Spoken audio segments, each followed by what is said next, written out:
Silence used to be, to varying degrees, a means of isolation. Now it is the absence of silence that works to render today's world empty and isolating. Its reserves have been invaded and depleted. The machine marches globally forward, and silence is the dwindling place where noise has not yet penetrated. Civilization is a conspiracy of noise, designed to cover up the uncomfortable silences. The silence honoring Wittgenstein understood the laws of our relationship with it. The unsilent present is a time of evaporating attention spans, erosion of critical thinking, and a lessened capacity for deeply felt experiences. Silence, like darkness, is hard to come by, but mind and spirit need its sustenance. Certainly there are many and varied sides to silence. There are imposed or voluntary silences of fear, grief, conformity, complicity. For example, the AIDS awareness, silence equals death formulation, all of which are often interrelated states. And nature has been progressively silenced, as documented in Rachel Carson's prophetic Silent Spring. Nature cannot be definitely silenced, however, which perhaps goes a long way in explaining why some feel it must be destroyed. There has been a silencing of nature, including our own nature, concluded Heidegger, and we need to let this silence, as silence, speak. It still does so often, after all, speak louder than words. There will be no liberation of humans without the resurrection of the natural world, and silence is very pertinent to this assertion. The great silence of the universe engenders a silent awe, which the Roman Lucretius meditated upon in the 1st century BCE. First of all, contemplate the clear, pure color of the sky and all it contains within it. The stars wandering everywhere, the moon, the sun, and its light with its incomparable brilliance. If all these objects appeared to mortals today for the first time, if they appeared to their eyes suddenly and unexpectedly, what could one sight that would be more marvelous than this totality, in whose existence man's imagination would less have dared to conceive? Down to earth, nature is filled with silences. The alternation of the seasons is the rhythm of silence. At night, silence descends over the planet, though much less so now. The parts of nature resemble great reserves of silence. Max Picard's description is almost a poem. The forest is like a great reservoir of silence, out of which the silence trickles in a thin, slow stream and fills the air with its brightness. The mountain, the lake, the fields, the sky, they all seem to be waiting for a sign to empty their silence onto the things of noise in the cities of men. Silence is not the mere absence of something else. In fact, our longings turn toward that dimension, its associations and implications. Behind the appeals for silence lies the wish for a perceptual and cultural new beginning. Zen teaches that silence never varies, but our focus may be improved if we turn away from the universalizing placelessness of late modernity. Silence is no doubt culturally specific and is thus experienced variously. Nevertheless, as Picard argues, it can confront us with the original beginnings of all things and presents objects to us directly and immediately. Silence is primary, summoning presence to itself, so it's a connection to the realm of origin.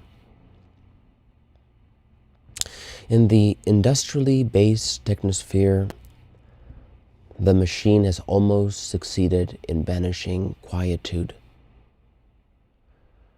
A natural history of silence is needed for this endangered species. Modernity deafens. The noise, like technology, must never retreat, and never does. For Picard, nothing has changed human character so much as the loss of silence. Thoreau called silence our inviolable asylum, an indispensable refuge that must be defended. Silence is necessary against the mounting sound. It's feared by manipulative mass culture, from which it remains a part, a means of resistance precisely because it does not belong to this world. Many things can still be heard against the background of silence. Thus a way is opened, a way for autonomy and imagining. Sense opens up in silence, wrote Jean-Luc Nancy. It is to be approached and experienced bodily, inseparably from the world, in the silent core of the self. It can highlight our embodiment, a qualitative step away from the hallmark machines that work so resolutely to disembody us. Silence can be a great aid in unblocking ourselves from the prevailing addictive information sickness at loose in society. It offers us the place to be present to ourselves, to come to grips with who we are, present to the real depth of the world in an increasingly thin, flattened technoscape. The record of philosophy vis-à-vis silence is generally dismal, as good a gauge as any to its overall failure. Socrates judged silence to be a realm of nonsense, while Aristotle claimed that being silent caused flatulence. At the same time, however, Raoul Mortley could see a growing dissatisfaction with the use of words, an enormous increase in the language of silence in classical Greece. Much later, Pascal was terrified by the silence of the universe, and Hegel clearly felt that what could not be spoken was simply the untrue, that silence was a deficiency to be overcome. Schopenhauer and Nietzsche both emphasized the prerequisite value of solitude, diverging from the anti-silence Hegel, among others. Deservedly well known is a commentary on Odysseus and the Sirens from Homer's Odyssey by Horkheimer and Adorno. They depict the Sirens' effort to sidetrack Odysseus from his journey as that of Eros trying to stay the forces of repressive civilization. Kafka felt that silence would have been a more irresistible means than singing. Phenomenology begins in silence, according to Herbert Spiegelberg. To put phenomena or objects somehow first, before ideational constructions, was its founding notion. Or as Heidegger had it, there is a thinking deeper and more rigorous than the conceptual, and part of this involves a primordial link between silence and understanding. Postmodernism and Derrida, in particular, deny the widespread awareness of the inadequacy of language, asserting that gaps of silence in discourse, for example, are barriers to meaning and power. In fact, Derrida strongly castigates the violence of primitive and prelogical silence, denouncing silence as a nihilist enemy of thought. Such strenuous antipathy demonstrates Derrida's deafness to presence and grace, and the threat silence poses to someone for whom the symbolic is everything. Wittgenstein understood that something pervades everything sayable, something which is itself unsayable. This is the sense of his well-known last line of the Tractatus Logico-Philosophicus. Of that which one cannot speak, one should remain silent. Can silence be considered, approached, without reification in the here and now? I think it can be an open, strengthening way of knowing a generative condition. Silence can also be a dimension of fear, grief, even of madness and suicide. In fact, it is quite difficult to reify silence, to freeze it into any one non-living thing. At times, the reality we interrogate is mute, an index of the depth of the still present silence. Wonder may be the question that best gives answers, silently and deeply. Silence is so accurate, said Mark Rothko, a line that has intrigued me for years. Too often we disrupt silence, only to voice some detail that misses an overall sense of what we are part of, and how many ways there are to destroy it. In the Antarctica winter of 1933, Richard Byrd recorded, "Took my daily walk at 4 p.m.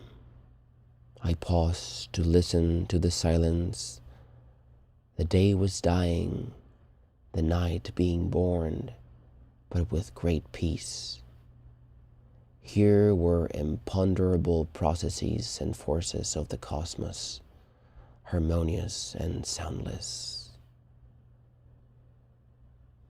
How much is revealed in silence through the depths and mysteries of living nature? Annie Dillard also provides a fine response to the din. At a certain point you say to the woods, to the sea, to the mountains, to the world, "Now I am ready.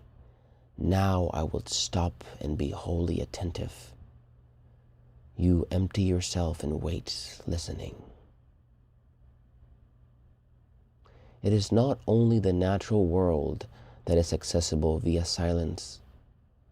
Zerzan indicated the secrets in the silence of things, deciding that all objects have a language which we can decipher only in total silence.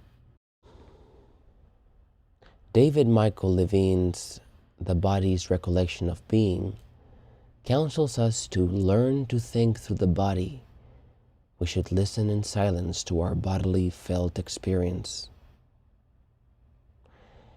And in the interpersonal sphere, silence is a result of empathy and being understood, without words, much more profoundly than otherwise.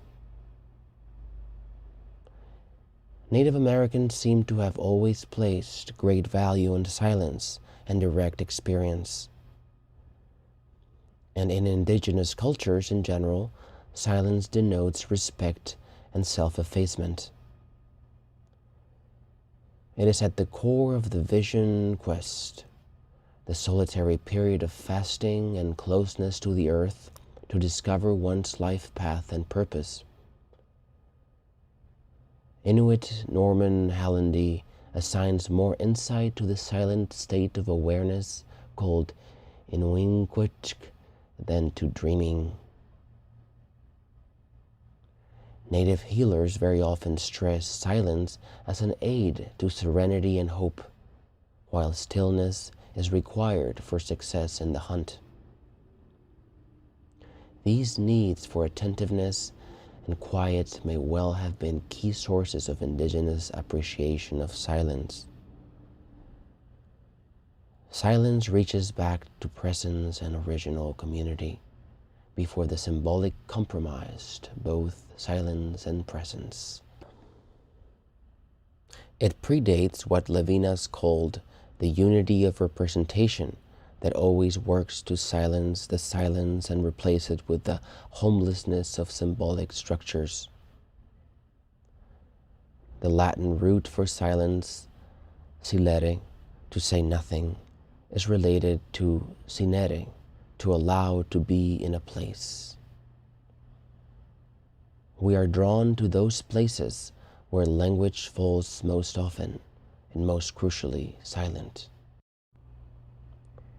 The later Heidegger appreciated the realm of silence, as did Hölderlin, one of Heidegger's important reference points, especially in his late hymns. The insatiable longing that Hölderlin expressed so powerfully related not only to an original silent wholeness, but also to his growing comprehension that language must always admit its origin in loss. A century and a half later, Samuel Beckett made use of silence as an alternative to language. In Krapp's last tape and elsewhere, the idea that all language is an excess of language is strongly on offer. Beckett complains that in the forest of symbols there is never quiet, and longs to break through the veil of language to silence. Northrop Frye found the purpose of Beckett's work to lie in nothing other than the restoration of silence. Our most embodied, alive to this earth selves realize best the limits of language and indeed the failure of the project of representation. In this state, it is easiest to understand the exhaustion of language and the fact that we are always a word's length from immediacy. Kafka commented on this in The Penal Colony, where the printing press doubled as an instrument of torture. For Thoreau, as the truest society approaches always nearer to solitude, so the most excellent speech finally falls into silence. Conversely, mass society banishes the chance of autonomy, just as it forecloses on silence. Hölderlin imagined that language draws us into time, but it is silence that holds out against it. Time increases in silence. It appears not to flow, but to abide. Various temporalities seem close to losing their barriers, past, present, future less divided. But silence is a variable fabric, not a uniformity or an abstraction.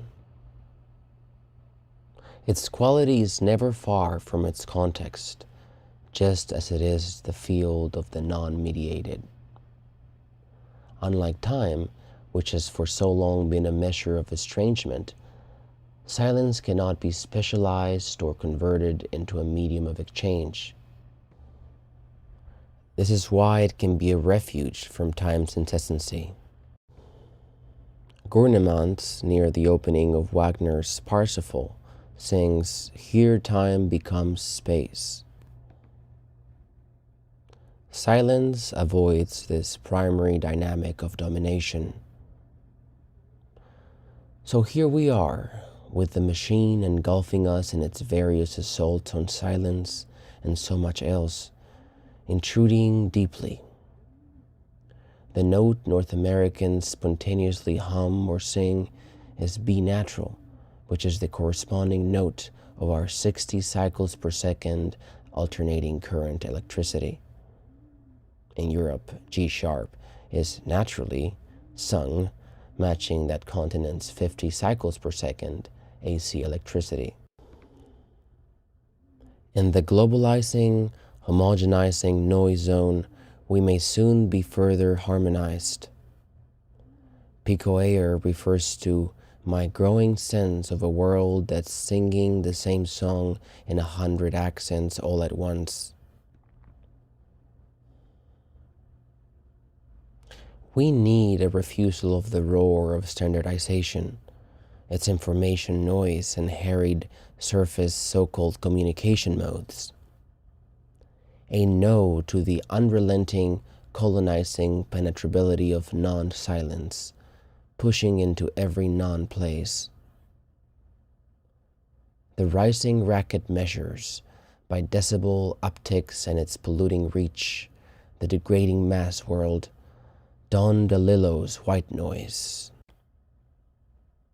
Silence is a rebuke to all this, and a zone for reconstituting ourselves. It gathers in nature and can help us gather ourselves for the battles that will end debasement. Silence as a powerful tool of resistance, the unheard note that might precede insurrection. It was, for example, what slave masters feared most. In various Asian spiritual traditions, the Muni, vowed to silence, is the personal of greatest capacity and independence, the one who does not need a master for enlightenment. The deepest passions are nurtured in silent ways and depths. How else is respect for the dead most signally expressed, intense love best transmitted, our profoundest thoughts and visions experienced, the unspoiled world most directly savored? In this grief-stricken world, according to Marx Horkheimer, we become more innocent through grief, and perhaps more open to silence as comfort, ally, and stronghold.